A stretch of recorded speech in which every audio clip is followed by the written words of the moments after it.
Aitzuneroan, komunikatzeko gutunak ehazten ziren, eta hauek mezulariari eman ondoren, egun batzuen buruan, dagokion pertsonari emango zion. Baina gaur egun, momentuan komunikatzeko gailuak dauzkagu eskura. Mundu guztiak bai du mugikor bat edo ordenagailu bat, eta denok komunikatzen gara haiekin. Zaterako, iPhoneak, Androidak, Blackberryak, Macak.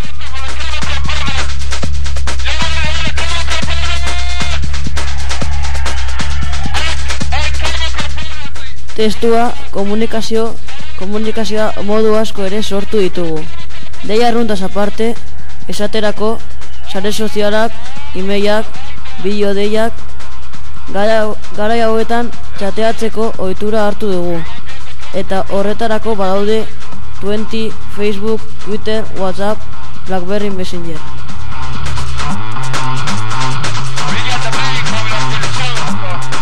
Inoiz pentsatu duzu nolako esango zen zure bizitza mugikor edo ordenagailu gabe? Egia esan, gure bizitza erresten digute, eta bizitza gerosoago bat izatera eramaten gaituzte. Baina badaude alde negatiboak ere, gure intimitatea ez errespetatzea adibidez. Horrelako ekintzak barkaezinak dira.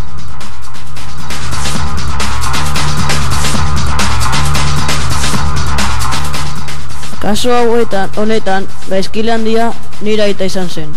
Eta jakina, biktimani, beno ados, batzuei irudituko zaizue, hau guztia ez dela hain larria. Ez dela hildakorik egon, eta beraiei gehiagikeria jokatzen ari naizela. Nik ez dut hala uste. Nire intimitatea dago jokoan dagoena, eta niretzat nahi nukeen errespetua.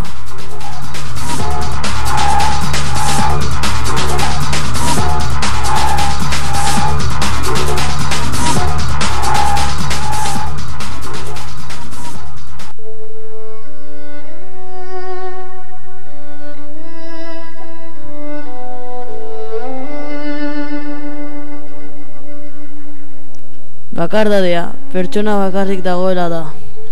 Ez duela beste pertsona batekin kontaktua.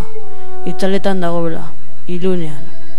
Eta gertaera madarikatu honek estutasuna, antsitatea edo distortzioa askartzen ditu.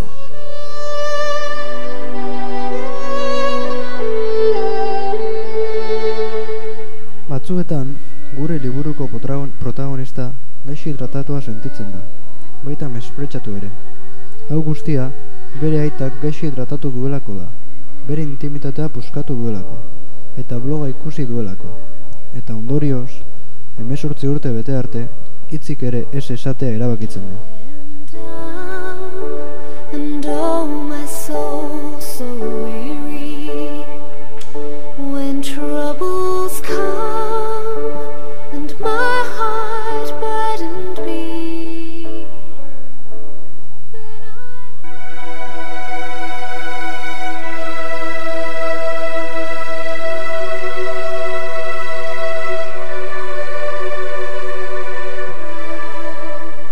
Ene maitea, zu, zeure sentimenduekin batera, etxean izkutaturik. Umeak txaloka, txapla, txapla, txoriak txistuka, txip, txip, jendea izketan, bla, bla, eta zu etxean izkutaturik. Zure bakardadea indartu ditu, banandu gaituen paretak.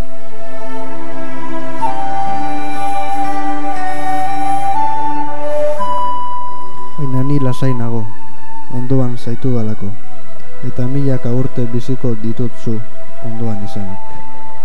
Zure hile beltzak gauaren iluntasuna da, gauaren iluntasuna, gauaren iluntasuna, gauaren.